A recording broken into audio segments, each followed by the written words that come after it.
Hey ladies, welcome to day 9 of the Daughter of Delight Esther study hosted by YouVersion. I cannot believe that it's already day 9 and I'm a little sad because it's gone by way too fast, but I know that we still have a day left and we'll also have the opportunity to take a more extensive approach to the book of Esther together, which is something I hope that you will choose to join me on because that will also be a lot of fun.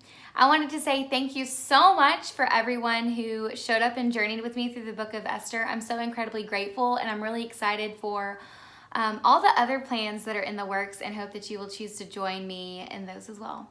All right, so let's dive into Esther. We're going to finish out the book today with chapters 9 and 10.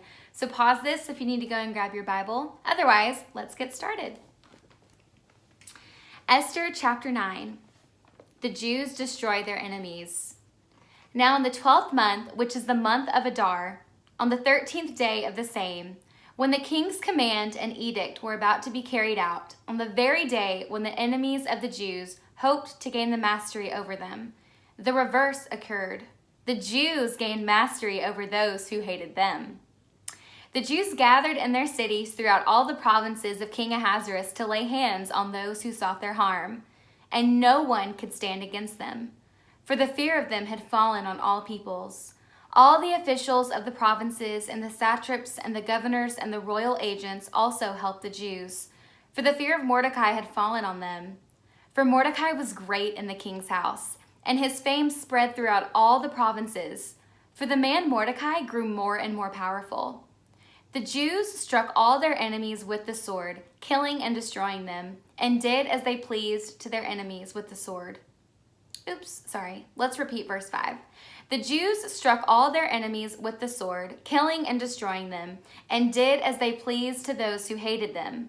In Susa the citadel itself, the Jews killed and destroyed 500 men, and also killed Parshandatha and Dalphon and Aspatha and Paratha and Adalia and Aridatha and Parmashta and Arisai and Aridai and Visatha, the 10 sons of Haman, the son of Hammedatha, the enemy of the Jews, but they laid no hand on the plunder. That very day, the number of those killed in Susa the citadel was reported to the king. And the king said to Queen Esther, "In Susa the citadel the Jews have killed and destroyed 500 men, and also the 10 sons of Haman. What then have they done in the rest of the king's provinces? Now what is your wish? It shall be granted you. And what further is your request? It shall be fulfilled." And Esther said, "If it please the king, let the Jews who are in Susa be allowed tomorrow also to do according to this day's edict. And let the 10 sons of Haman be hanged on the gallows." So the king commanded this to be done. A decree was issued in Susa, and the 10 sons of Haman were hanged. The Jews who were in Susa gathered also on the 14th day of the month of Adar, and they killed 300 men in Susa, but they laid no hands on the plunder.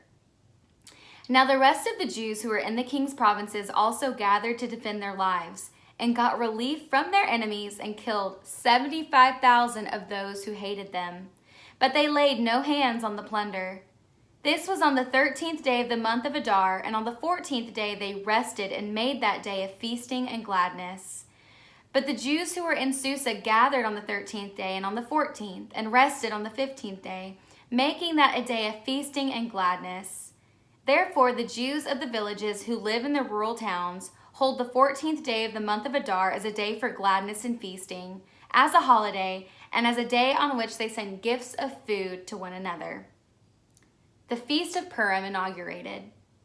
And Mordecai recorded these things and sent letters to all the Jews who were in all the provinces of King Ahasuerus, both near and far, obliging them to keep the 14th day of the month Adar and also the 15th day of the same, year by year, as the days on which the Jews got relief from their enemies, and as the month that had been turned for them from sorrow into gladness and from mourning into a holiday, that they should make them days of feasting and gladness, days for sending gifts of food to one another and gifts to the poor.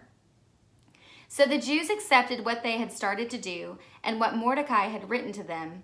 For Haman the Agagite, the son of Hammedatha, the enemy of all the Jews, had plotted against the Jews to destroy them, and had cast that is, cast lots, to crush and to destroy them.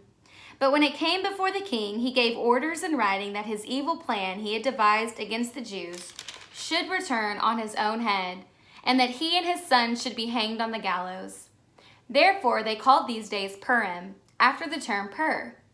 Therefore, because of all that was written in this letter, and of what they had faced in this matter, and of what had happened to them, the Jews firmly obligated themselves and their offspring and all who joined them, that without fail they would keep these 2 days according to what was written and at the time appointed every year, that these days should be remembered and kept throughout every generation, in every clan, province, and city, and that these days of Purim should never fall into disuse among the Jews, nor should the commemoration of these days cease among their descendants. Then Queen Esther, the daughter of Abihail, and Mordecai the Jew gave full written authority, confirming this second letter about Purim. Letters were sent to all the Jews, to the 127 provinces of the kingdom of Ahasuerus, and words of peace and truth, that these days of Purim should be observed at their appointed seasons, as Mordecai the Jew and Queen Esther obligated them, and as they had obligated themselves and their offspring, with regard to their fasts and their lamenting. The command of Esther confirmed these practices of Purim, and it was recorded in writing. The greatness of Mordecai, chapter 10. King Ahasuerus imposed tax on the land and on the coastlands of the sea, and all the acts of his power and might, and the full account of the high honor of Mordecai, to which the king advanced him. Are they not written in the book of Chronicles of the kings of Media and Persia? For Mordecai the Jew was second in rank to King Ahasuerus, and he was great among the Jews and popular with the multitude of his brothers, for he sought the welfare of his people and spoke peace to all his people. This concludes today's daily reading. I will see you first thing in the morning for day 10. Have a great rest of your day.